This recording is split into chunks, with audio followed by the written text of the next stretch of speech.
Welcome to another episode of the Miles Offside podcast, where we talk a little bit of football and a whole lot of nothing. My name is Oscar Puente, also known as Footy from Afar, and with me as always is my co-host Chuck Bailey. And hello, Oscar. Hey, Chuck. You getting in on the action this week? Yeah, I wanted to do like the elongated and really like bring it in at the start. It's super fun, I'm not gonna lie. It's like really fun to do. I know you gear yourself up for it every week. Yeah, I got myself a little countdown and everything. We're like, all right, you want to start recording? Okay. 3, 2, 1.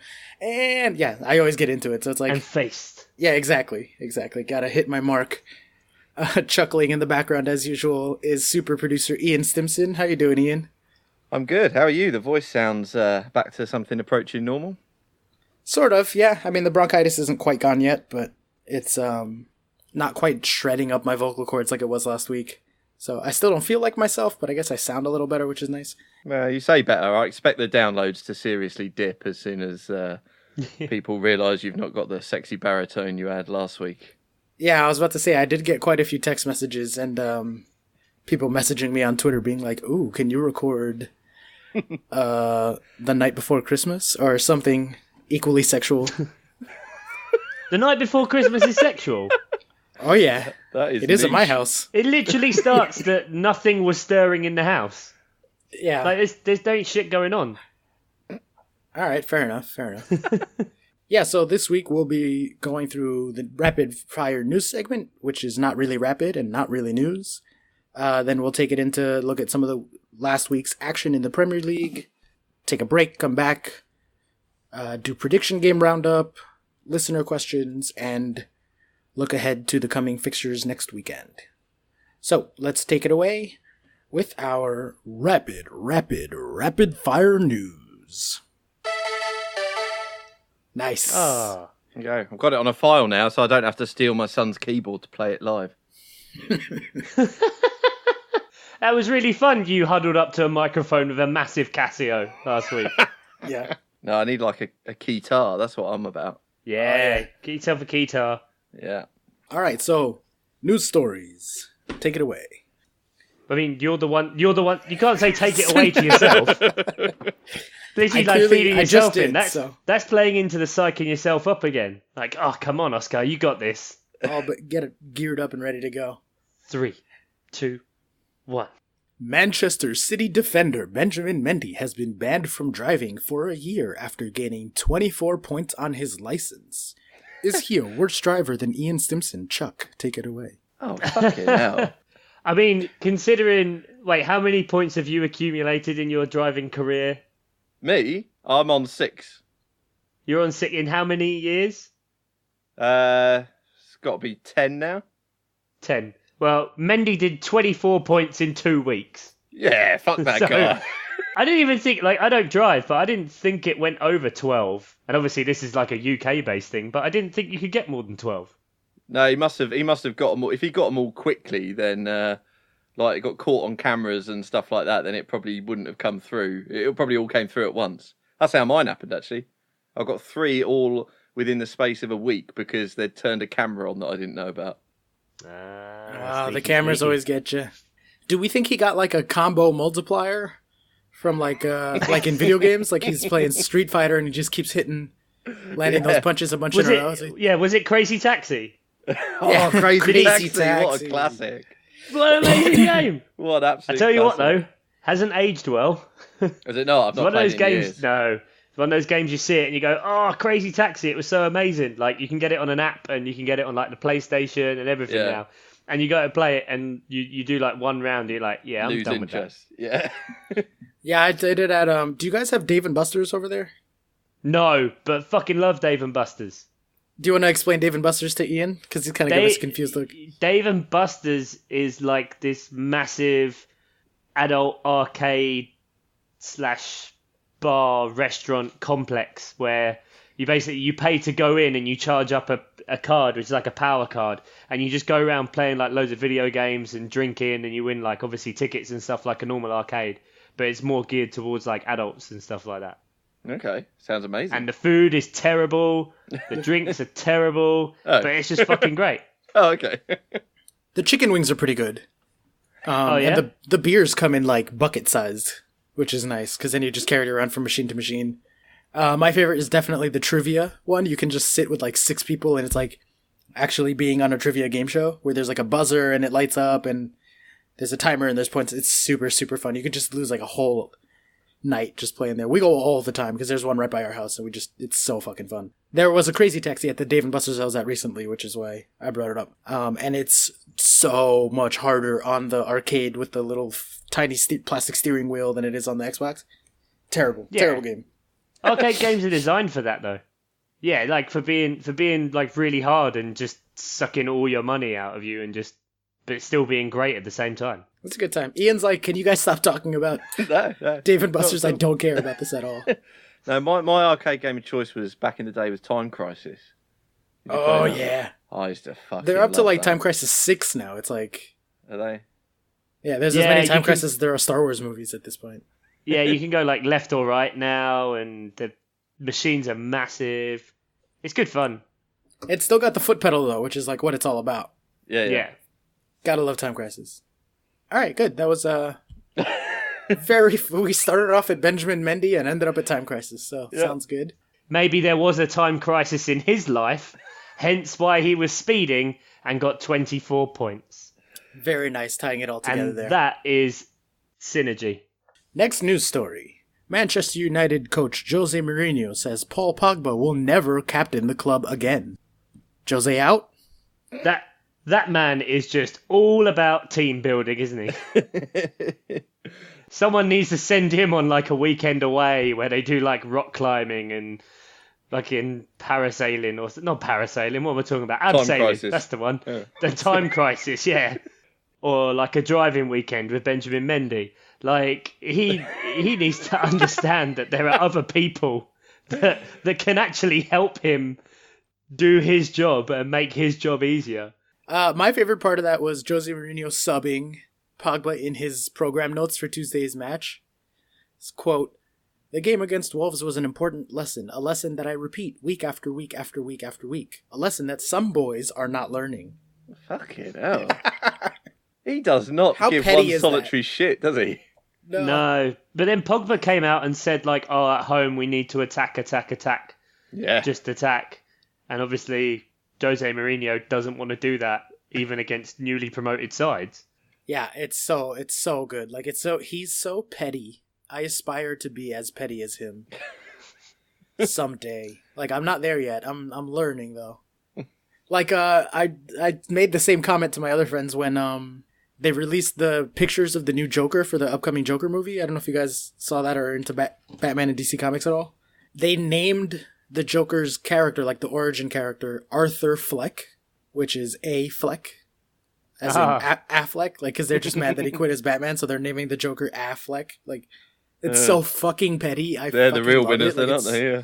Yeah, right? I mean, it's quite an apt comparison because the DC movie universe is just as much of a clusterfuck mess as Man United. So, it all ties in quite nicely. We're doing well here, lads.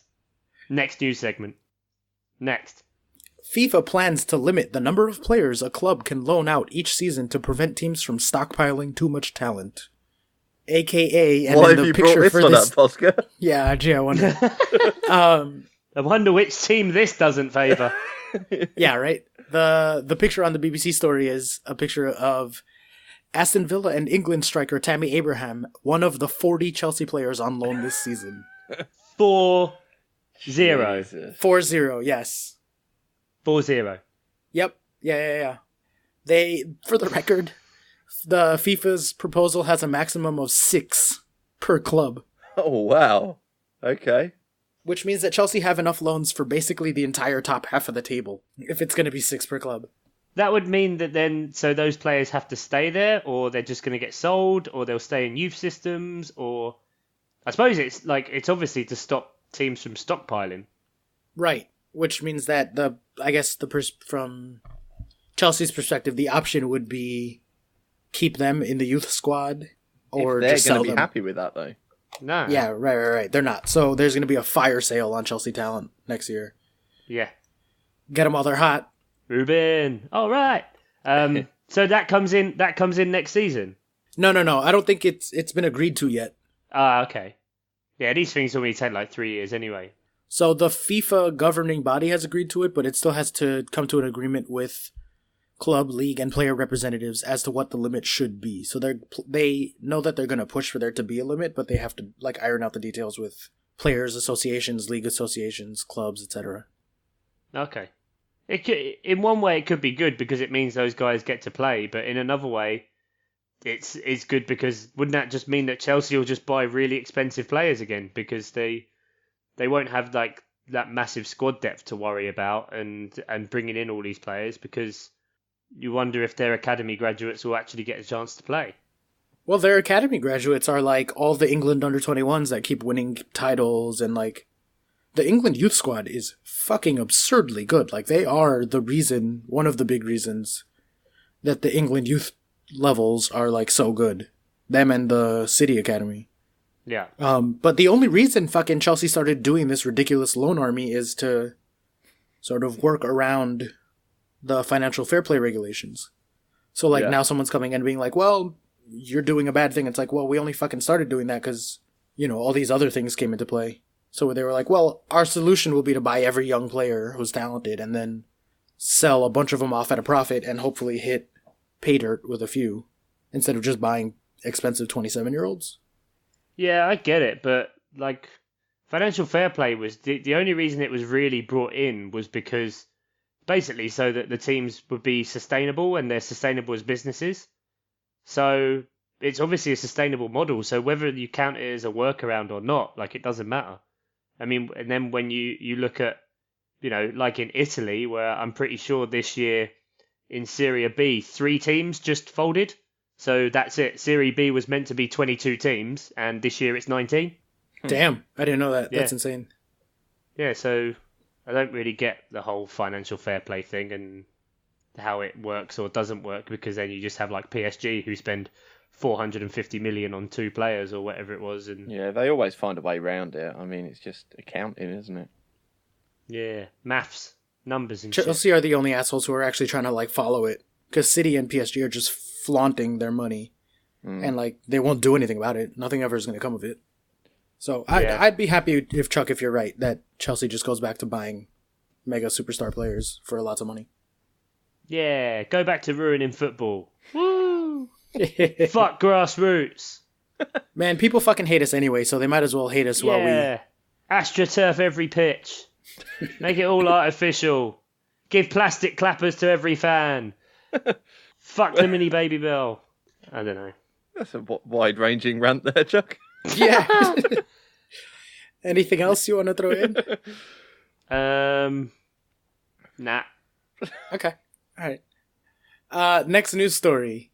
Mauricio Pochettino jokes that he would help builders complete the construction of Tottenham's new stadium if it could get it done sooner. Do we think that they'll ever actually play at this hipster arena? Hipster arena. I like it. Hipster arena. It seems like such a fucking mess, doesn't it? Apparently they haven't wanted to get involved in the project management, or rather they haven't wanted to give up the project management to, you know, companies that do project management. So they've just tried to do it themselves and no one knows who's in charge, and it's apparently a total fucking mess. Yeah, that's actually why Harry Kane is so tired, is because he's doing night shifts at the construction site. Yeah, exactly. Yeah, Pochettino's got him fitting in, putting in the aircon and getting the right humidity settings for the cheese rooms and important stuff. Yeah, that's why they're all fucked. Yeah, I don't have much else to say other than it's amusing how much of a mess they are. Yeah. No, although I do love that Kane finally scores a goal, but it's a penalty goal. Yeah. And so once again, that idea that like he's doing just enough for all the people in the English media who want Harry Kane to be a godsend to not notice that he's broken. Yeah, and it was a ridiculous fucking penalty to earn. Like, Glenn Murray didn't need to put his arm out to block the Trippier's ball. I would love if Harry Kane can score a penalty goal once every 3 matches and just no one will ever notice that he's bad. But so I can just like sit smugly and be like, he sucks and no one knows. It's because he's England, mate, isn't it? That's literally it. Yeah. And you guys are so fucking weird as a culture. Like, I gotta say, it's equal parts self-denial of that anything is wrong and self-denial that anything is good. Like, you will not acknowledge when things are going well and you won't celebrate. But you also are like, no, things are fine. La la la la la, I can't hear you. Everything is fine. It's like you want to exist at exactly lukewarm. And that is it. You don't want to be hot. You don't want to be cold. Just tepid.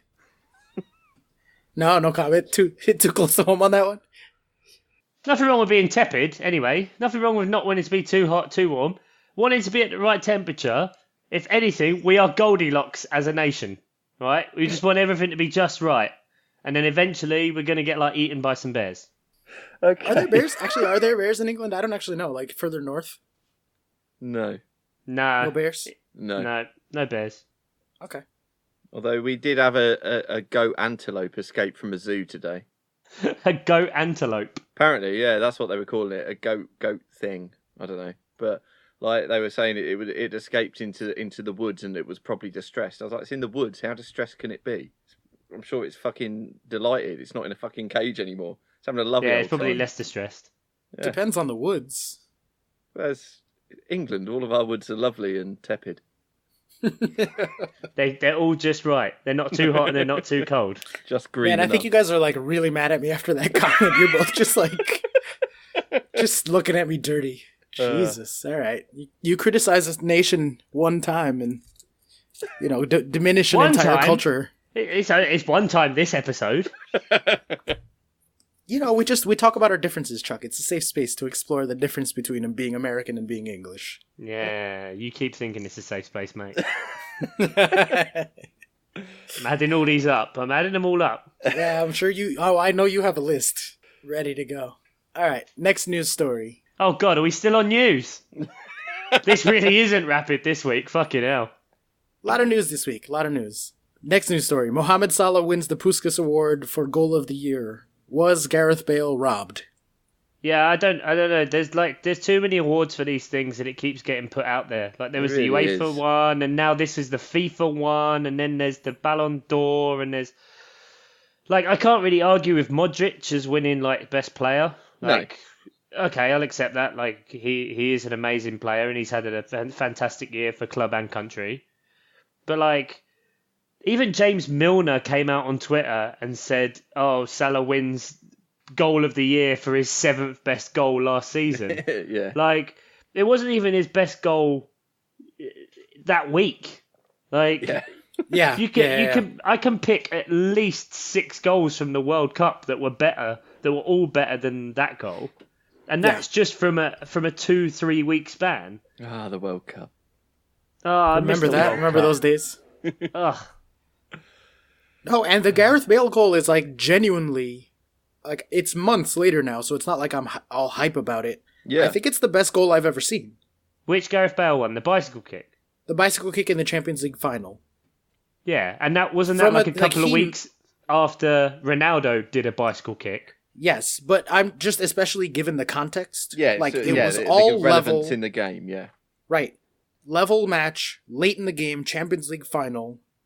It's not a well hit cross. It was behind him, so he had to stop, change direction, go back for it, and then he bicycles it and he hits it inch perfectly. He exactly meant to do what he did. It wasn't a fluke.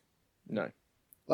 Just from a technical perspective and also from a in-game context, to me it's the best goal I've ever seen. Yeah, and the Salah one, he just beats one man in the box and scores. Without meaning to sound biased, Zaha's goal against Huddersfield last week was better than that. Mm. Because at least then it was further with the ball, beating more people, a slightly tighter angle, and it's not like that game really meant anything. Okay, it's the fucking Merseyside derby, but no one gives a toss. Yeah, they don't even get that up for that, do they? No, it's not even okay, maybe if it was the Merseyside derby which decided who won the league at the very end of the season and it was Liverpool and Everton competing for first place. Yeah, but there's zero narrative behind that goal and it's not really technically that impressive. Yeah, the only really thing that I liked from a purely biased perspective at the FIFA Awards was that Chelsea had 2 players in the FIFA Pro World 11, Hazard and Kante. It's the first time that an English club has 2 players in the World 11 since Man United did it in 2009 with Patisse Evra, Nemanja Vidic, and Ronaldo? Cristiano Ronaldo. Yeah, Ronaldo. Fuck me. Right, so that's how long ago it was that an English club had 2 players in the World 11. Actually, I don't even think there's been 2 players from 2 English clubs since then, because it's just Munich, Madrid, and Barcelona every year. So for Chelsea to have 2 guys in that World 11 makes me kind of proud. And I don't think those are undeserved spots. I think N'Golo Kante and Eden Hazard are genuinely 2 of the 11 best players at the various positions. Yeah, definitely. So that was cool. Yeah. But I mean, Chelsea didn't win anything last year. They won the FA Cup. Eh. I mean, it's not nothing. Chuck, come on. No. Although, in fairness to Chuck, I had literally forgotten that we won the FA Cup until the beginning of the year. I was like, did we win anything? Oh yeah, that's right. Oh, we won the FA Cup. Nice. Because it's no Asia trophy, is it? No. Nothing will ever top that in the echelons of the prestige of Chelsea. It's like Asia trophy fucking there. Bang. You click the wrong arm patch one time on an online order, and all of a sudden you're obsessed with the Asia Cup for the rest of your life. I'll take your medicine. Yeah, that's fair. Yeah, so that wraps it up for not at all rapid fire news. It's time for rapid fire fixtures. Yay! Alright, so let's run through the fixtures from last week. We said Fulham-Watford was going to be very exciting and open. It ended 1-1. Was that an interesting match at all? Did you guys catch it? Mitro goal. My 2 favourite hard men, Mitro, Deeney. Love them both. Yeah, you're loving Deeney, aren't you? Fucking love Deeney. He played with 3 broken toes in that game. Really?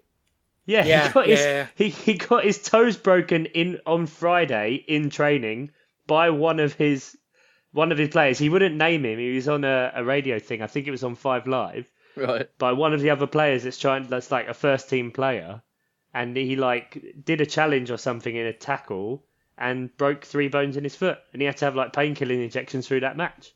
Oh, legend! It's amazing. Yeah, he was on there saying I'll just get some painkilling injections because there's no way I'm missing Arsenal away next week. He loves it, doesn't he? He fucking loves it. Talk to me when he shows up and he has bronchitis and he's still there. No, not to take anything away from you, Oscar, but I don't think sitting and recording a podcast with bronchitis quite matches up to playing 90 minutes in the Premier League. It's just against Fulham. I don't know. We'll put a poll out. On that. Let's just check. Yeah, we'll put a poll out. All right, we'll see. So nothing happened there. No, I do like Fulham, and my only concern is, though, in the last 2 weeks, they have conceded a goal within 100 seconds of the match starting. Yeah, that's a worry. Mitrovic is fucking great, man. I have him in all my fantasy teams, including our draft league, and he has been gold. So thank you for being obsessed with him during the World Cup, because I was like, you know what? I'm going to pick this guy up. Hey, yeah, I'm nothing if not a public servant. I got him in the 6th or 7th round, too, of our draft. That's looking like such a good late pick for me. Yeah, it really is. Yep. Not if you're a Newcastle fan, though. Because I don't know why they sold him, but this season, Newcastle have 4 goals, Mitrovic has 5. They could use him now, Jesus. Speaking of games that we thought would be absolute goal fests, Burnley 4, Bournemouth 0. Where the fuck did that come from? I'll tell you where it came from. Aaron Lennon's decrepit, retired, elderly legs. Wow. Aaron Lennon, who I believe is 1 year older than you. Yeah, but I'm not playing football, am I? I hate thinking of that. When you go, oh yeah, this guy's totally past it. Was he 2 years younger than me? Fuck him, honestly. Oh, dear. Yes, Aaron Lennon is indeed 31.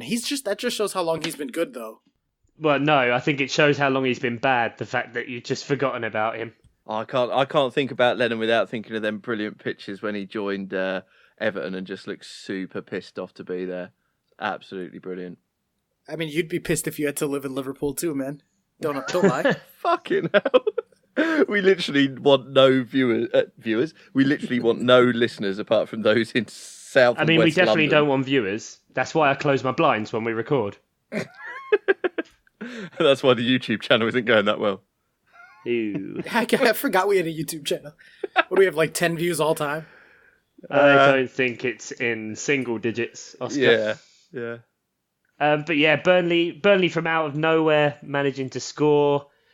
I mean, the scoreline flatters them a lot. Yeah, but they did. It was a fully deserved win. The XG was 1.9 to 0.8, so that's like not a fluke. Yeah, it's just not 4-0, is it? Scoring 4 off 1.9 is true. They did need that to bring themselves up to the average of like 1 goal per game scored this season. So yeah. We talked about regression to the mean. They just needed that just to get back. And now they can go on another boring run of nothing. That's exactly how it works. Sean Dyche had heard it. He'd heard us talking about it. He was tired of the media because the media affected his players because everyone was telling them they were tired. So they were tired. Then we told them that they're going to regress to the mean. So he went, all right, I'll get back to like a goal a game. Yeah. And now it's just going to be like 0-0s and 1-0s. Do they are they better, or is this just a one-off because Bournemouth doesn't know how to defend? Joe Hart had a pretty good game, I guess. Yeah. Yeah, he had a very good game. But I mean... 6 saves. 6? Yeah. I thought it was more than that. That's the FPL definition of save, so I'm guessing it just means a save of an on-target shot, I presume. Yeah, Joe Hart was great for them, which is the difference, but I wouldn't really get too hyped on Burnley since, that's their 3rd win at home this calendar year. So 9 points from the last 12, or 12 points now from 13. So not really great. Jury's still out then. Yep. Yeah, definitely. No, I don't even think Jury's still out. I think they're just trash. I still hold that. Yeah. Plus, I have a theory that, because I've noticed this a few times on Match of the Day now, that whenever they draw attention to Gareth Southgate being in attendance to watch certain players, that team just gets fucking dicked. So this week they said he was there to watch Callum Wilson and maybe Ryan Fraser? I don't know. It'll probably turn out to be Welsh or something now. He was there. Bournemouth get dicked 4-0. He was at the Palace game to watch Aaron Wan-Bissaka. Wan-Bissaka gets sent off. And then there was one other game last week. I can't remember now. And then that would have made it 3, and that would have categorically proven I was correct. So keep an eye out for that. And it's the Southgate curse. That's the last thing we need, the Southgate curse. Jesus Christ. Back to the top of the league. Man City 5, Cardiff 0. Teams that are running hot, teams that aren't shit. Or are shit. Cardiff are shit. Cardiff are shit, guys. That's what I'm trying to say. Newsflash. Yeah, but they're so much fun. Even Warnock's post-match was absolutely brilliant. Oh, well, they all played together. It's just like, oh, good. Is that the most you wanted, then to all turn out on the same pitch? Well done. Yeah, well, I don't think Neil's familiar with the concept of team. It's quite alien to him. He's like, oh, they all know that they play together. That's I'll good. I'll take it. It's just trying to look for any positives whatsoever. Yeah. They all turned up in the same shirt. They all realised the game was in Cardiff. Yeah, exactly. Yeah, take your wins where you get them, Neil. Yeah, because if you're going to keep getting battered 4 or 5-0 or whatever every week, you're going to have to find some positives. Yeah. They do not look like a team who were in the Premier League a few years ago anyway. They really don't. No, they got some good results back then. Like, I seem to remember them beating Man United at Old Trafford, pushing City. They weren't a given to go down, and they just seem to have really... Well, I mean, is that ownership? I mean, Vincent Tan seems like a absolute nut job. But no good. Yeah, but Man City absolutely took them apart. I mean, if there was never more of a given, really, was there this week? Yeah. I've never seen a team. I'm pretty sure it's not possible to generate negative XG. But Cardiff came pretty fucking close in that match. They got 0.1. Which is like, God. Oh, at least it's to 1 decimal place. If you look at the XG shot map, there's 1 shot inside the box. That's for a tiny, tiny, tiny dot. Do they? And then City are just please tell me they don't round up. They might round to the nearest 10th. It's 0.06 XG. So it was 3.0 to point 1. Just Cardiff are so bad. Like, so bad. That's at home, too. Like, that wasn't like they went to City and got smacked down 5-0. That is in Cardiff. Oh, God, if that was 5-0, man, they're going to lose 15-0 at the Etihad. I know. Triple Captain Aguero. Yeah, fuck it. Even, like, Otamendi will get a hat-trick or some shit. Yeah, it was Mahrez had some good minutes and got some good goals there. In fairness, the one thing I would say in fairness to Cardiff is that all of Man City's goals were really, really nice goals, like wonder goals that most teams would be hard-pressed to stop. Yeah, they were really well worked. But Bernardo Silva's goal was, like, they were lauding it on Match of the Day, but that was a fluke. Like, he did not intend to do that. You could tell Otamendi was coming in at the back post, like, that was a header back to him, and he just caught it at the right angle and it looped the keeper. Yeah, you think? Aguero's goal was good. Yeah, 100%. 100%. Like, watch it again. Like, that's a move that they've worked on from a set piece. Absolutely. Okay. Gundogan's goal was really good, obviously. And then Mahrez's two were very good and both kind of completely different. They spread it around, like, plenty of people getting involved again. They're just a great team. Yeah, and speaking of great teams, Crystal Palace 0, Newcastle 0. Yep. Chuck, what did you make of not being able to put away probably the worst team in the Premier League, even worse than Cardiff? No, that's not fair. Newcastle. Wait. Newcastle are the worst team in the Premier League. I ride for that take. Yeah. No. So far. Absolutely not. No way. Who's been worse than Newcastle?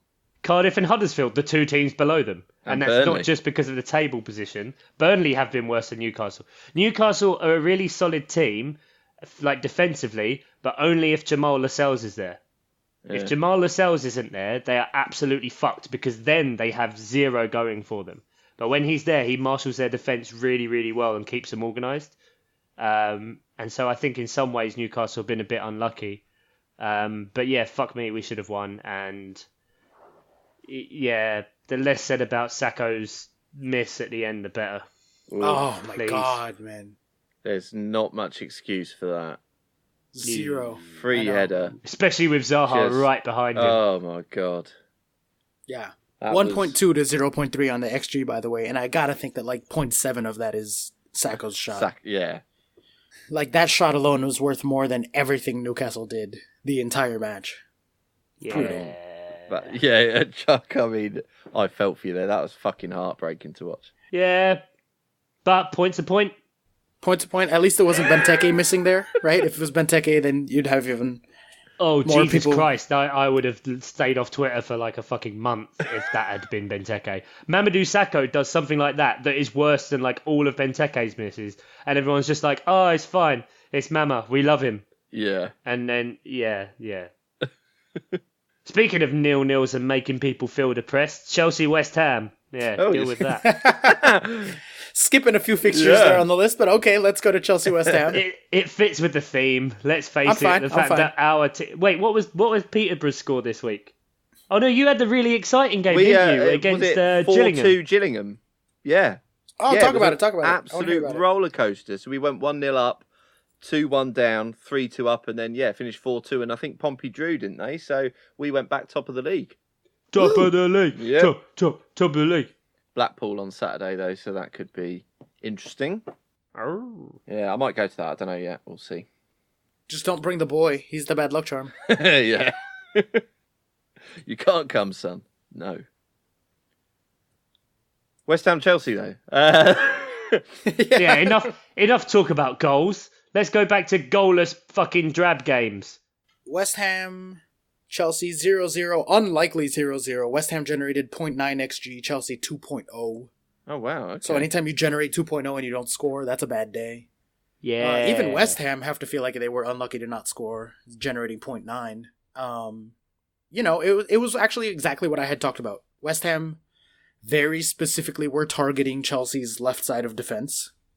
They kept overloading Alonso and knowing that he had no idea that anyone was behind him for headers. Speaking of free headers from inside the box, that absolutely should have been scored. So Chelsea were super lucky not to concede from Alonso's side specifically. And then the other thing that happened was that Chelsea were super tired, and, they played in Europe on Friday. Yeah. Their flight back to England got delayed because of severe weather, so they were stuck in an airport for 24 hours. I mean, they probably weren't stuck at the airport, but they were... Yeah, I can't imagine them sitting on a concourse. Yeah, exactly. Outside WH Smith. Yeah, outside WH Smith's, trying to work out if they've got enough change to use the self-service checkout. Exactly. Buy themselves a meal deal. Yeah. Oh, shit, I need my boarding pass. Oh, where's my boarding pass? Oh, I can't get it in. All I want to buy is a pack of chewing gum. Oh, I need a boarding pass for that. For fuck's sake. If you've already got through, can I just say for this, actually? Here we go. Yeah. If you've already had to go through like at least 2 security checks in the airport, fucking Sandra, who works in WH Smith's, is not gonna bust you as not having a boarding pass and being illegally airside in a fucking airport just because I want a pack of fucking spearmint Wrigley's and a massive Toblerone. Like, I get when it has to be to do with, like, paying duty tax and those kind of things, because, whatever, laws and shit, but I just want a pack of chewing gum, a Lucozade, and a copy of FHM to read in the toilet. What's a Lucozade? Gatorade. Oh, Gatorade, okay. Why do you call it Lucozade? Because it's a different drink. It's like... Oh, it's just like a different It's name. a sports drink. It's a sports drink, yeah. But it's definitely less... I'm going to say nuclear than Gatorade. Right, okay. The Gatorade was engineered by food scientists to hydrate and replenish. FHM, when did you last get a flight, Chuck? When did I last get a flight? Yeah, if you're buying an FHM in a WH Smith. I don't know, I just couldn't think of a magazine. I don't buy magazines. I can't read, guys. Okay, well, you don't need to with FHM. He just reads it for the articles, all right? Yeah. I'm assuming FHM is like porn. It sounds like it's porn. No, it was like a sort of halfway house between that. It's like, yeah. It's not quite a jazz mag. Yeah. But it's not. But it's like more classy than like it's the sort of early 2000s shit like Zoo and Nuts. He won't know what Zoo and Nuts are. Jeez, they're all just like none of those things are. I don't even. What's a jazz mag? It sounds really dirty, but I don't know. Yeah, it is. Yeah. Just a wank mag, mate. Okay. The kind of stuff that's on the top shelf where they have bits of plastic like. Opaque plastic, like placed in all the best bits. Wait, is it like Maxim? Do you guys have Maxim over there? Is there anything like Maxim? FHM is similar to Maxim. FHM like Maxim. Yeah. Okay, cool, gotcha. 13-year-old me was obsessed with Maxim magazine. They were like the Lad Bible before the Lad Bible. They were like the magazine version.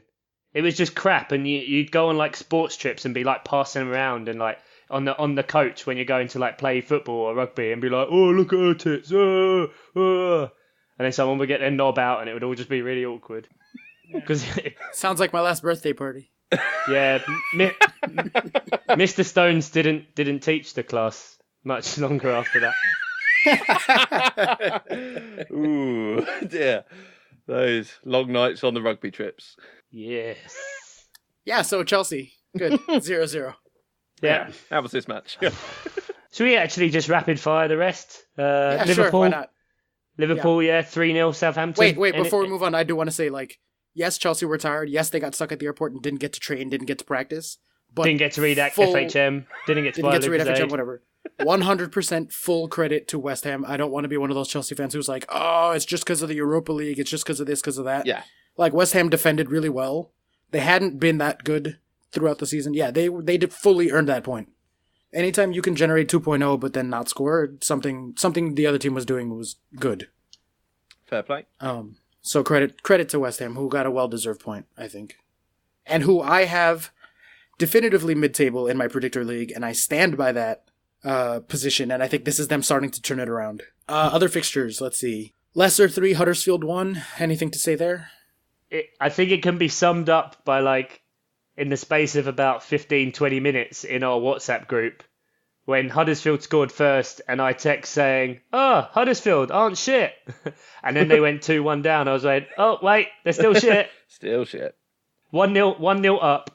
No goals or any points really of note this season. And they send all their players up for a corner in like the 30th minute or whatever it was. and then Vardy, Maddison, and Iheanacho are just like, half the pitch for ourselves. Thank you very much. Yeah, ridiculous. How- It's like when you play a 12-year-old on FIFA and they like hit the right arrow on the D-pad as many times as they could and send a goalie up for the corner and you're like, oh, sweet, I'm going to score from the halfway line. I'm so excited right now. Wagner wants to play like Klopp, but all of his players are shit. And that's it. Liverpool 3, Southampton 0. As expected.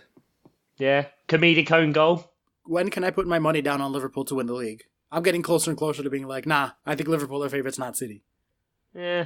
They remind me of Conte's Chelsea team of a couple of seasons ago, where they just look comfortable. They're just beating everybody comfortably. Yeah. They don't really have to shift out of fourth gear, third gear. And when they do need to, they can, as they showed in the Champions League. Yeah. Yeah. They're just a scary team, man. They're good defensively. They're really, really talented and fast in attack. They control matches. Yeah, I don't know. I mean, it's obviously super early, and a lot can happen, but... And it's a good place to be in when you have a rotational player come in who plays outstanding for 45 minutes, gets 2 assists, but then gets subbed off after 45 minutes. Yeah, no, their squad depth is really good. It's their best start in 30 years, I think, to a league, right? They haven't won 6 in a row to start off the league since before Chuck was born, I'm pretty sure. I think it was, haven't they won... Like, not even as a joke, like, literally since before Chuck was born. No, but they've won, they're the first Liverpool team to win their first 7 games, I think. 6 games. That's what Klopp was saying, it's a record. No, as in, like, with Champions League as well. Oh, wow. Wow, I didn't know that. That's crazy. I'm sure there was something on Match of the Day where beforehand he didn't care about the record, but now that he's got it, he's like, oh, okay, I like it now. It's funny how that works, though, because I have a friend who's just starting to get into English soccer, like an American friend. And he texts me, he goes, what's the deal with the League Cup? I was like, it's a fake competition. He goes, so does it matter? I was like, it matters if you win. Yeah. Everyone else is like, nah, it's a bullshit competition. But the people who win are like, yeah, no, it's totally important. Definitely. I mean, it bloody well matters tonight because Palace are winning 3-0, mate. There you go. Oh, you know what? Also, just seen Man United losing 2-1 to Derby. Amazing. Fucking nice. Hell. Goalkeeper sent off. Even more amazing. I'm trying to figure out how to phrase this so that it doesn't come off like a complete asshole, but it probably will anyway, so I'm just going to go for it. Why change the habit of a lifetime? Yeah, exactly. As a fan of like a lower club or a less likely to win trophies club. A shit team, you can say. Sure, fine. If Palace won the League Cup, would you be like super excited? Would you be like, yeah, we fucking won a trophy? Or would you be like, fuck it, it's the League Cup, who cares? Yeah. Yeah, I think if we got far, then I would care. But, you know, when we go out every year, it's not really a priority. Like, it's nice to have a cup run and more players get to play and you can create a bit more of a gelling within the team. But it's not the end of the world, especially the League Cup. And the FA Cup, it's just, the Premier League is so valuable now that it just has to be cast aside. Like, I think there's too many competitions. I'd imagine, though, if Peterborough or Palace made a deep run in the FA Cup or were playing in the FA Cup final, you would be, like, fully emotionally invested at that point and, like, really, really desperate for them to win, right? Like, yeah, I think once you get past the quarterfinal. But then at the moment, like, nowadays, there's only usually 1 or maybe 2 teams max in the last 8 of those competitions that aren't from the Premier League. So anytime there is a lower league team in there, it gets lauded and talked about so much. Yeah, that's true. And it's the cup. It's all or nothing games. I enjoy all or nothing games. Yeah, and clubs from lower leagues enjoy it as well because I mean, you can potentially beat a Premier League second string. You know, so yeah, I mean, Peterborough or whatever getting a run in it, I'd love it, but at the same time, wouldn't want to sacrifice a couple of league positions for it. So. Let me phrase it this way. If I offered you right now that Palace win the FA Cup but get relegated, would you take that or would you take mid-table finish? Mid-table finish. Yeah, okay. I can see where you're coming from. Speaking of mid-table... I would say that now, but like when we were in the FA Cup final and Jason Puncheon scored that first goal, I was fucking crying. And then when United went down to 10 men, I was like, we'll lose now. And we did. Because of fucking Jesse Lingard. Yeah. Speaking of fucking Jesse Lingard and Man United, Wolves with a disappointing draw to a crap team. Man United 1-1. How mad are Wolves after that result? Yeah, Wolves should have done better. I mean, like there's this stat that keeps knocking around to go in, like that Jose's record against newly promoted teams is shit. And in his last seven games against them, home games, he's dropped 6 points. And so like Old Trafford just isn't a scary place to go for these teams anymore. No. Like no, not at all. The fact that Wolves can turn up, and Wolves have had some great results so far this year. 1-1 against United and 1-1 against City. One at home, one away. They're fantastic results. And I think Wolves can't really be spoken about as a promoted team because obviously all the money, but just the simple fact is that they play well as a team. Whether it's bought or not, it's very hard for a team to gel that quickly, especially when it's all brand new. So I think they've got a good system there. But yeah, I think it says more about United being shit than it does about Wolves being amazing. And Old Trafford, that should be an intimidating place. It's the biggest ground. It's the one with probably the most history in terms of success, of course, with the league. Alex Ferguson was back in attendance that day. Yeah. Like that place should have been an absolute fucking wall of noise and just a horrible, horrible atmosphere for Wolves to play in. And United should have absolutely fucking dicked them. And they just didn't. No, they didn't look up for it at all. No, they scored quite a good goal. Like the work from Pogba for that was good. Yeah, but then that touch.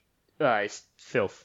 Utter filth. He's so fucking good. They don't deserve him. I wish he was on a better team. I fucking love Paul Pogba. Yeah, he's good. I couldn't see him really going anywhere else. No, but like we've said, like Mourinho will go before the players do, surely. Absolutely. Fred done a goal. That's exciting. Yeah. But so you say that it's not a scary place to go anymore, and I agree with you.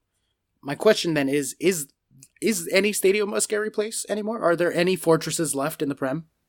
Chelsea had like 5 years where no one got points at the Bridge, but that's long gone. United are not that scary anymore. Stoke aren't even in the fucking Premier League anymore. Like, yeah, but are there any really scary stadiums to go to anymore? Well, they had the thing, they've said Newcastle and Palace kind of atmospheres are normally cited as being great a lot. Palace less so now that the Fanatics aren't there for whatever reasons, and whether that gets resolved or not. If it does get resolved with the good outcome, then that will be fucking phenomenal. And Selhurst, I mean, I don't know if you guys know this, but if the original plan and the reason why it's all fallen apart without going too much into the politics was there was an agreement between the Fanatics and the club to create a 2,000 person singing section. So the whole bottom of that stand behind the goal would be a dedicated singing section, which would have made it the largest in Europe. So more people than the wall for Borussia Dortmund and like various other clubs. But because of people complaining and not wanting to move their season tickets, they just kind of shut it down, and that's why they don't go to games anymore. Wow, or at the that's minute. sad. Yeah, so like something like that would be incredible. And I think it has filtered into teams in the last few years, but football tourism just means there aren't people that are invested in the games. They're there for the spectacle more. So it's not local people that can go every week, and it's a more aging crowd. It's people going with their families and treating people. And so, yeah, I think you're right, Oscar. I don't think there's any real fortresses left. I think there's awkward places to go. I think Turf Moor can be. I think Bournemouth, Vitality can be, but just because of the type of stadium it is. The Amex as well for Brighton is meant to have a really good atmosphere, even though they use clappers, the seaweed pricks.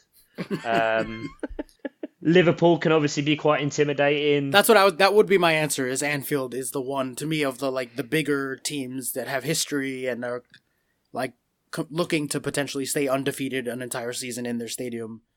I would look to Anfield to be the place that might have that because they are still somewhat intimidating. Goodison Park, because some of it's still made of wood, like Jurassic Park. Yeah. But 100% not the Emirates is the biggest load of dog shit I've ever been to. Fucking horrible. And the London Arena too.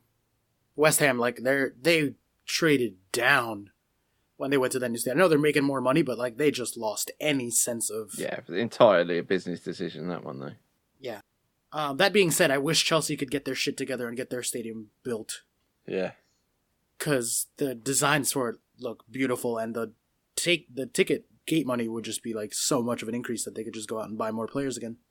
Is that a big deal anymore, though? I mean, TV money's so massive now that it sort of has started to dwarf gate money. I mean, I know think it's the still... big thing is the luxury boxes too. Yeah, okay. Like the corporate seats, like those are like 10,000 a game. Yeah, okay. You know what I mean? Like per one. Yeah. Like the American sports, that's why their stadiums are designed the way that they are. Right. They make 80% of their money from 10% of the seats. And then they can sell cheap tickets in the rest of the seats, which is nice because then you create that atmosphere of like local, poorer, working class, really passionate, devoted fans. Yeah. But you have to subsidize that. Like you have to make that money somewhere else. Yeah. But yeah. One last match, Arsenal 2, Everton 0. Do we care at all? I don't care about Arsenal. Do you care about Arsenal? Flattered Arsenal. Everton can feel a bit hard done by on that game because they did have a lot of shots, especially first half, and they did dominate for a while, especially the first half. Lacazette's goal was good, similar to like Gundogan's, like it was good individual talent, and Aubameyang was massively offside.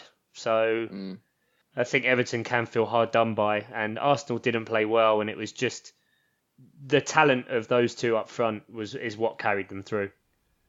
Yeah, I think that's definitely an example of like, I wish we had VAR. Yes, still. But yeah, I mean, the top six is starting to look more like the top six. Obviously, Watford are still in there, but, you know, the rest of them are Liverpool, City, Chelsea, Tottenham, Arsenal, United, and I wouldn't be surprised if that's the order that the big six finish in. United could easily move up there, but like you were saying before, like, I just don't care about Arsenal. Last year, at least it was funny to laugh at Wenger and just like how shit they are and blah, blah, blah. Now it's just like not even interesting. Like, I don't... Yeah, I did think when we were talking before the season started about Chelsea and Arsenal, I thought, but it just seems to be the same shit Arsenal.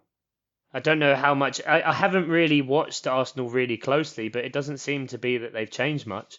And all the people that are doing really well, people like Torreira who are being singled out for really good high energy performances and giving them something different, still aren't really getting that much game time. I mean, also, how many fucking mistakes and near own goals does Peter Cech have to score before he gets fucking dropped? Yeah, seriously. I mean, I love Petr Cech and he's a legend, but he really needs to not be in that lineup anymore. Yeah. Bernd Leno, like, give him a shot. Like, even if you don't like him that much, like, it's not that Cech is doing a good job and Leno is younger. Maybe he's more adaptable. He's certainly better with his feet. He played in the Europa League and he looked better with passing than Cech does. Yeah, and you bought him at the start of this season to get him in to do something, and now he's sitting there and seeing like 3-4 weeks in a row Peter Cech play a pass out for a corner or nearly score an own goal. Yeah. And you've got to be sitting there thinking, what the fuck do I have to do to get an actual game? Yeah, it's ridiculous. It's pretty ridiculous. And especially it's just a weak shit like, oh, you've got Signo Ozil who just kind of does what he wants. Yeah, get rid. Arsenal, get rid. Did they fucking hang on to the wrong superstar or what? Ozil's still there and Sanchez is gone. And Sanchez is shit at United now, but he was really good for Arsenal. Like, fuck me. I bet they wish they could get a do-over on that. Mkhitaryan's not doing anything. Like, I don't know. Arsenal sucks. I'm sorry. If you're an Arsenal fan, sucks to be you. Alienate the listenership. Yeah, I know. Arsenal are shit. I'm surprised we've not had more backlash from the various times we've slagged off pretty much everyone in the Premier League. I think because we slag off our own clubs too. Like, yeah, I suppose we're at equal opportunities slagging everyone off, but yeah. Okay. Yeah, hate everyone, it's fine. Yeah. Okay. Yeah, I think we have slagged off everyone at one point or another. Yeah, that's good. It's fair, it keeps it even. Yeah. Equal opportunity hatists. Yay. All right, that about wraps it up for the fixtures, which means that it's time for listener questions. I'm a bit upset about listener questions this week because Dave Matteo hasn't given us one, guys. What's the fucking point? Well, exactly. I mean, I don't. Do you want to cancel the podcast or what?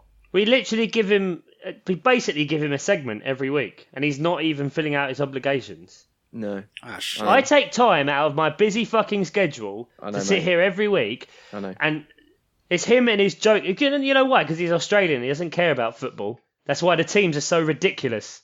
And he'll be like losing in like the 119th minute of like an extra time game, and then somehow fucking win or some. Fuck it, get rid. Dave Mateo's out. Okay. I mean, he's given us I think probably 15 questions over the time we've been doing it. Over the course of the 15 weeks. This is the first time he's not come through. I mean, Yeah, that's all it takes, really. Okay, Dave. So yeah, Chuck says you're out. So sorry about that.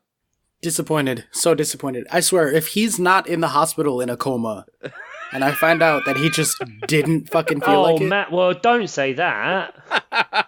What if he is? Then he'll cut it out. Still if he is. unforgivable. He could have got someone as a deputy to send one in. There you go. He should have something in an envelope for these eventualities in case In of his coma. last will and testament, he leaves us one last question. Yeah, exactly. Tweet this to Miles Offside Pod. Is that how listeners do get in touch with us, Ian? Yeah, they leave a question in their last will and testament. That is the only way to get in touch with us. No, they do get We in touch. exclusively deal with obituaries.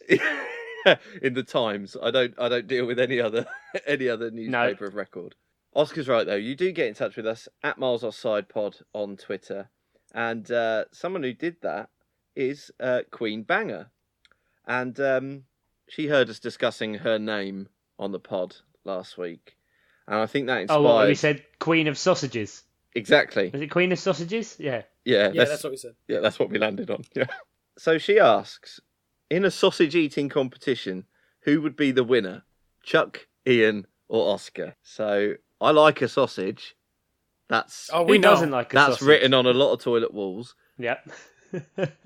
But where do we stand on an eating competition, guys? Can I substitute hot dogs since I'm American? Is that okay? Yeah. I mean, it think counts so. as a sausage. Like, Yeah. It's the If- lowest form of sausage, but if we're going to allow like Richmonds as sausages over here, like, I mean, yeah, I don't, but carry on. yeah, American hot dog vendors, that counts. I don't know. I could eat a lot of sausage. but Whichever way you dress this is going to be set up, so we may as well just power through, gents. Yeah. I could fit a lot of sausage inside me. That's all I'm saying. Well, actually, I have been in a hot dog eating competition before. Gentlemen. Fantastic. Are you kidding? Yeah, I mean, no. I'm American, so everyone has to at some point. It's like you are military fulfilling conscription. every stereotype there. Yeah, absolutely. In South Korea, they have to go in the military. Here, we have to do a hot dog eating competition. I was just about to say you didn't win the Asian Games, which meant even though Chelsea won the Asia Trophy, you still had to do your mandatory competitive eating service. Yeah, I mean, I did. I had a phase in college. I'm gonna say... It's a phase now. Hang on. This went from one-off to a phase. Yeah. I want to say like 2006 to 2008 or thereabouts. I would periodically sausage enter years. eating competitions. So I made my way through a lot of sausages that year. Wow. No, I would. I did eat competitively for a little while, like on the side. On the side. Yeah, I mean, I was a full-time student, so it was like it was a side job. Yeah. So, what was there a training program? What? No, I mean, there was like strategies and stuff. Some people that, have just got talent, haven't they? Yeah. Yeah, exactly. I did take down 12 hot dogs in 5 minutes once. 12 in 5 minutes. Which is really not that much at all, like compared to people who are serious about competitive eating, but it's a whole lot of hot dogs. Yeah. Still. That's quite a lot with bread. It's a lot of bread, yeah. Yeah, with bread and ketchup. Yeah, that's a lot of bread. But I wasn't actually good at hot dogs. I was good at pizza and ice cream were my two sports, I guess. I mean, ice cream questions, the big problem is brain freeze. Yeah. How'd you get over that? Well, that's actually my favorite eating story if we're getting into this. It seems we are. And yeah, we clearly are. There was an ice cream eating competition for groups of 4.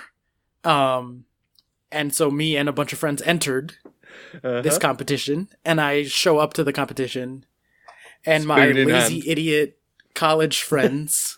He brought his big spoon. Yeah, I had my big spoon, a big wooden spoon. ready to go.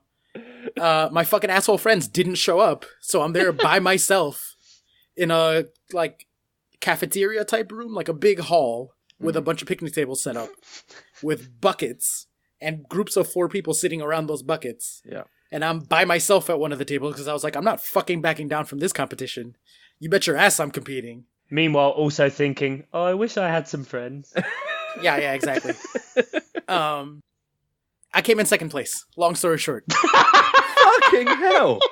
Out of how many? I don't know, like 20 teams. 20? Thereabouts. It wasn't like a huge thing. 20? Yeah. Against teams of 4, I came in second place. Wait, hang on. First of all, that is fucking impressive. Second of all, the fact that 20 teams of 4 is not a big eating competition. all I've ever seen are those panels of like 5 or 6 people that are just but that's going the for finals, man. You didn't see the preliminary rounds to get into that. Okay. On TV, like the Nathan's hot dog on 4th of July. I'm sorry, hang on. Again, on TV? Yeah, do you guys not know that? Every year on the 4th of July, there's a hot dog eating competition on television. They do it at Coney Island where the hot dog was invented, and there's like these 2 guys, Joey Chestnut, who's the American, his name is Joey Chestnut. Yeah. And some Japanese guy... Kobayashi. Is it Kobayashi? Yes, yeah, Kobayashi. I fucking love that guy. They put down like 100 hot dogs. It's not literally 100, but I want to know what the record is actually. So Joey Chestnut, hold on to Google. But anyway, to go back to the ice cream while I Google this. So they would just come around every 10 minutes and drop a new, like, quart or pint or whatever of ice cream in the bucket. Yeah. And you would have 10 minutes to try to eat as much of it as you could. And then they would just keep coming around. And it was a different flavor every time. I was just going to say, what flavors are we talking? Everything. Chunky chocolate chip and mint and vanilla and cookies and cream. Everything you can imagine. Okay. And my strategy, the way I got second place in this competition, because I was strategic about it, going up in a handicap against teams of 4, was to just... I think they're the ones that were fucking handicapped by the sound of it. Yeah. Jesus. I would just stir with my wooden spoon for like the full 9.5 minutes and then chug the soup of liquid melted ice cream. But by the end, it was just like so disgusting because it was every flavor just melted and churned like butter. Ugh. And I was just drinking it, and I got so sick I had to take like 2 days off after that. But I got like a $250 gift card. To Baskin Robbins. Yeah, no. God. Oh, God, could you imagine?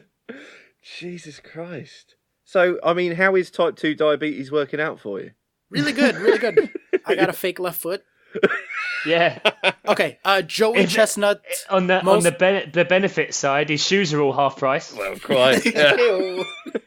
Do you want to hear Joey Chestnut's most horrifying eating records? Because I've never wanted to hear anything more in my life. Has he ever competitively eaten chestnuts? I don't believe so. No, but he does have the world record for deep fried asparagus. What? Because that is a thing. He has the world record in deep fried asparagus. Listen to this. He ate 12 pounds and 9 ounces of deep fried asparagus in 10 minutes. His piss must still smell now. What the fuck is that? That is 23,000 calories of asparagus in 10 minutes.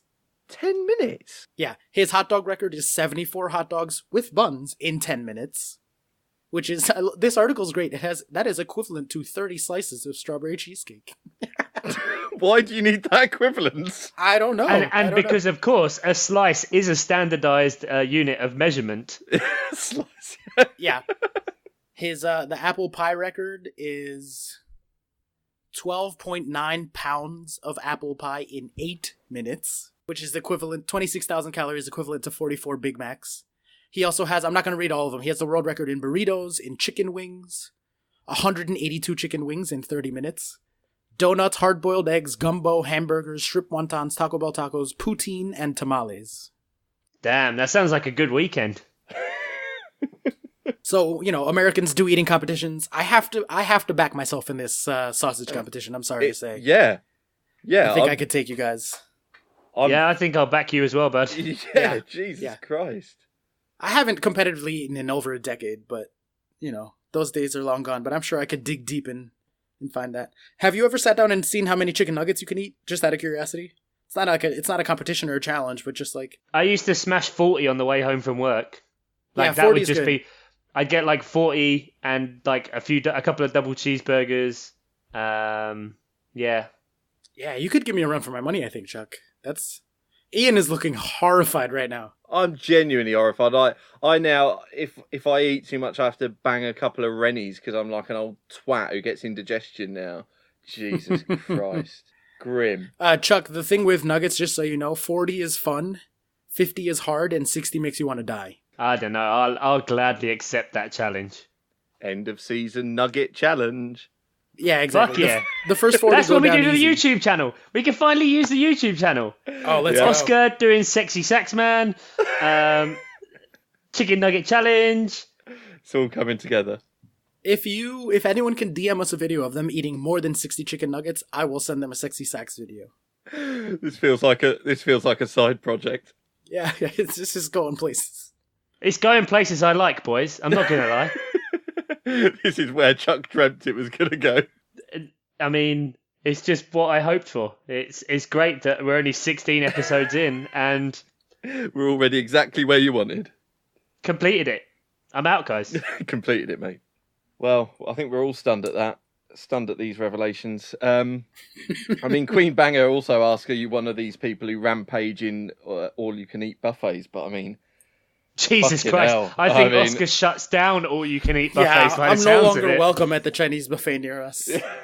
Homer at the all-you-can-eat seafood buffet. Yeah, exactly.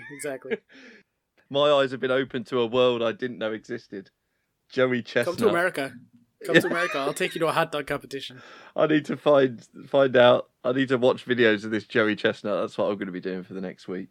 But if you've got any ridiculous overeating stories that haven't ended in you getting a leg amputated, then tweet us at Miles Offside Pod, or give us an email, milesoffsidepod@gmail.com, and we'll happily read them out if you can go anywhere near Oscar's story. And to be honest, we'll still happily read it even if you have lost a leg through overeating. Oh, yeah.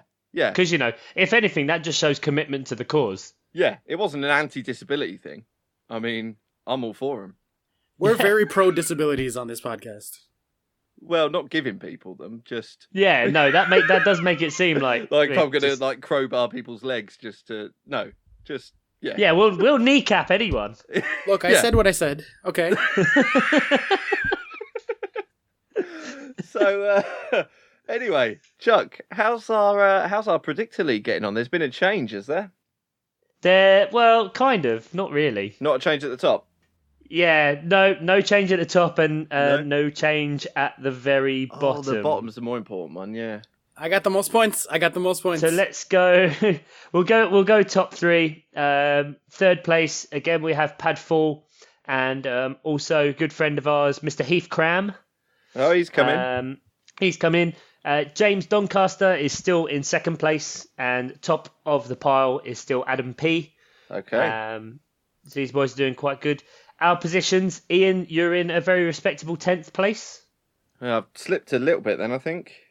Slipped a little bit, Okay. but don't worry, the boy is still lower than you. Good. So it's okay.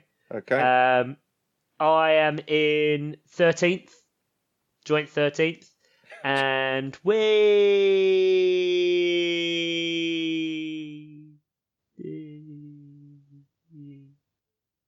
down at the bottom, Mr.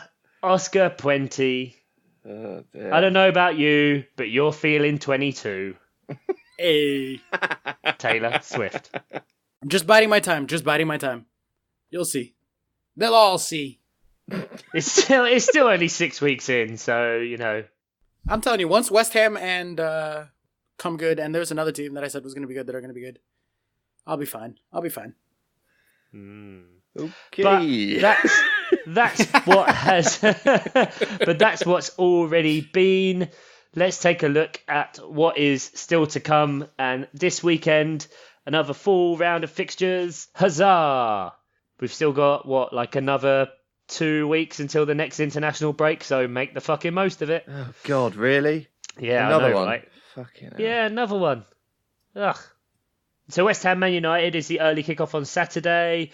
Then another bumper Saturday, really, with 8 games. Yeah. Arsenal, Watford, Everton, Fulham, Huddersfield, Spurs, Man City, Brighton, Newcastle, Leicester, Wolves, Southampton, Chelsea, Liverpool. Big game. Nah, it doesn't matter. It's okay. If it doesn't matter what the result is, I think both teams have done really well this season. So, it's not an important match at all. Nobody cares. Just end it. Just end it there, and both of you top 3. There you go. Yeah, it's fine. It's fine. Yeah. If we win, whatever. If they win, whatever. It's totally fine. We're definitely not going to get dicked. To use Chuck's terminology.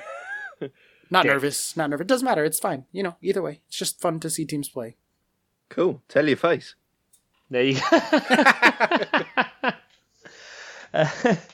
So we go from that apparently quite underwhelming fixture for Oscar at the very top of the table down to one of the most dead rubberest of games in Cardiff Burnley. Actually, I'm really looking forward to it. I was going to say, it could be really great. good. Yeah, I've changed my mind. Sunday is a great day because it's Cardiff Burnley. And a hat trick for own goal there. Huh? I said there's going to be a hat trick for own goal there. Hat trick for own goal. And then Monday Night Football. Which it's a big I one. always What is it? fucking hate and lament.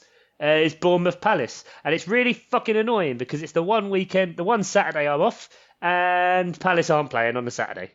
Oh, that sucks. Load of fucking horse shit. Yeah, there's some quite good fixtures like tucked in there. Quite, obviously Chelsea Liverpool is going to be massively underwhelming now and end up being 0-0 or some shit. Yeah. Who do you guys got in that? I'm curious. Chelsea's at home. Chelsea have looked good, but Liverpool are the better team, probably. I picked Chelsea. Yeah? In that game. Yeah. Great, thanks. All right. Jesus Christ. That means Liverpool are definitely going to win. Oh. He's not having a bet on them. We're terrible at predictions. Yeah, that's No, true. I'm good at predictions when I'm not betting. Yeah, exactly. If you put money on it, you'd be fucked. Yeah, there you go. That's why I don't do it anymore. Yeah, I'm going 1-1, score draw. Okay, I'll take that. Yeah. I'll take that easy. Ian, what would you say is your kind of game of the week? I'm interested to see Arsenal Watford. I think that could be really interesting. Watford are obviously riding high, and Arsenal are just meh. So yeah, that could be really interesting. If Cardiff can chase Arsenal close, then there's no reason why Watford couldn't give them a go. So that's a decent one, I reckon. Yeah, the Deeney Destruction Tour round 2. And quite, yeah, exactly, yeah. Yeah. They haven't got the cojones. Haven't got that, yeah. Checking himself. Oscar, how about you? Apart from obviously the Chelsea-Liverpool game that you're looking forward to so much. I'm actually, you know what? Honestly, jokes aside, I am really excited for it because it's just nice for Chelsea to be at that sort of top level, and they are so fun to watch this year.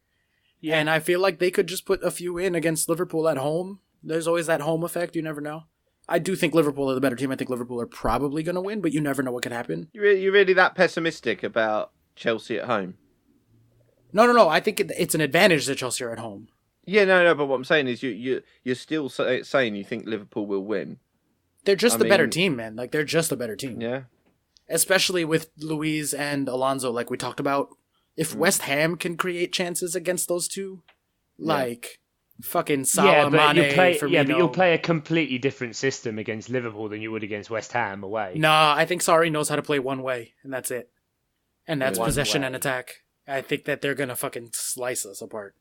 I'm kind of scared for that match, but I'm also excited. It's just nice for Chelsea to actually be competing compared to last season where they were just a lot of nothing all year. But aside from that one, West Ham Man United, for sure, for me jumps out because I secretly really want West Ham to be better. I feel like they're underrated by most people. And so I've sort of taken West Ham as my holy grail, my cause. I'm like, nah, man, West Ham are actually pretty good, guys. I promise they're actually pretty good. And because you're tired of being bottom of the Predictor League, right? Yes, exactly. Yeah, you got me. Okay. You got me. No, and they they looked good against Chelsea. So I want to see if they can look good against another allegedly big team in United. And they're at home, see if that has an effect. I think that'll be a good match. Yeah, I think so. Everton Fulham really stands out for me, actually. Like, more than any of those, I was surprised one of you two didn't say it, because Fulham just don't defend. Everton attack constantly. Plus, you've got Mitrovic against Everton's shit defence. Like, I think there could be a lot of goals where in are that game. Everton at the minute? Oh man, but you Liverpool. see the back four. They put out a back four of just really inexperienced players. Like last week, I think it was Luca Dean, Kurt Zuma, Mason Holgate, and fuck, I can't even remember the last one. But you're like, Jesus. So I think that could, have plenty of goals in it. Plus, everybody's favorite Richarlison is going to play in that, who I fucking hate. Do you hate him? Yeah, he just got to play. He got his first cap and goal for Brazil, didn't he? A little while ago. Yeah, fuck him. I don't care. What's your beef? Completely irrational. Wildly irrational. I just hate the way his name sounds. Okay. You know how some people freak out about the word moist? Right? Like moist. Moist. Yeah. Every time you say it, that's -5 listeners. So Yeah. My wife specifically hates that fucking word, so it's just moist. It is a gross word, but Richarlison, to me, saying it just has like this very visceral reaction. It feels like I chugged a bottle of ice cream, maple syrup, or ice cream, something really sticky, and then as I was vomiting it back up, I had to say a word, and the word that I said was Richarlison. Like, it just, I fucking hate his name, and so for no reason at all, I'm sure he's a nice guy, he's a good player, I just hate him. I hate him because I hate his name. So, I mean, fuck him. I kind of get what you mean. Right? Doesn't it sound like it? What's his name? Marbles. Is it Richard? Is it Allison? Make your fucking mind up, mate. Yeah, that's a horrible name. CHARL should never be those letters in that order. Charl. I mean, like Charl. Am I just really drunk, or are you? Oscar's effectively saying I've got a shit name as well. Yeah. Oh. No. Yeah. It's different. Oh, no, wait. Backtrack, you prick. There we go. Yeah. Charlie's son. Sorry, were you not christened Chuck? No. No. Wasn't christened, mate. Not allowed in a church. Anyway, you don't like Richarlison because of his name. I don't know. I just feel like his name can't decide what it is, and it changes direction halfway through. Charlison. No, it's stupid. I stand by it. Richarlison. I hate it. Well, when you say it like that, it sounds stupid. Yeah. How do you say it? Richarlison, the fucking moron. Charlie. It's like the way you're saying it, it's just like with such contempt. Yeah, I bet he's never won an ice cream eating competition anyway. I haven't either. Came in second place. Don't talk yourself down, mate. Morally, you bloody yours won was that. the moral victory. Yeah, absolutely. Yeah, is it though? Is it a moral victory? I mean, if we're talking ice cream per capita, it is 100% the most fucking which impressive we always thing. are. And yeah, to be honest, if we're going to be that's how I look at things. Is how much ice cream could that person eat on their own? Yeah, ice cream per 90. The XI is off the charts. I'm always thinking WWJCD. What would Joey Chestnut do?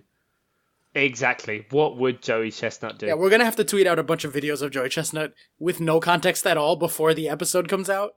I mean, I think it would definitely, if we were going to ask WWJCD, it would be find a shitload of something and eat all of it. In 10 minutes or less. In 10 minutes or less. Yeah, okay. And on that note, I think I'm going to go see how much I can eat in 10 minutes or less and how much I can puke afterwards. So thank you very much for joining us again on this quick fire episode. Yeah. Introduce two sections as quick fire. Fuck you now. Jesus. We weren't even drinking this week, lads. This is the problem. Say bye, Oscar. Bye, Oscar. Say goodbye, Ian. Richarlison. Thank you very much for listening. Goodbye.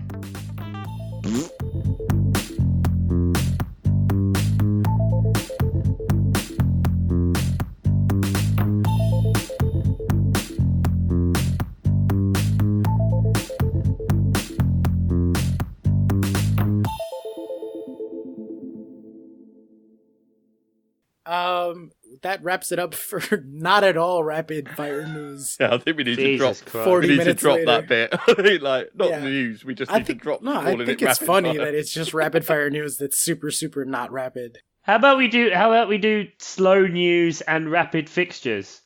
Change it. I'm We'll just down do with a that. new intro. We'll just do a new intro. It's fine. Yeah, you know what? Cue up the little doo-doo-doo thing. Because I'll say, it's time for rapid fire fixtures. Hang on. Ian, you can literally add it in afterwards. You don't have to be there scrolling on your phone. No, this is easier for me. I promise. I'm ready. Okay. And now that rapid Again, fire you could news just is- edit out this little bit in the middle. But, well, you're making it much harder now. I could have just cut out a swathe. That's why I'm trying to do it. Yeah, it's easier. It's if good all next airtime, to guys. each It's other. good airtime. Yeah. This is endearing.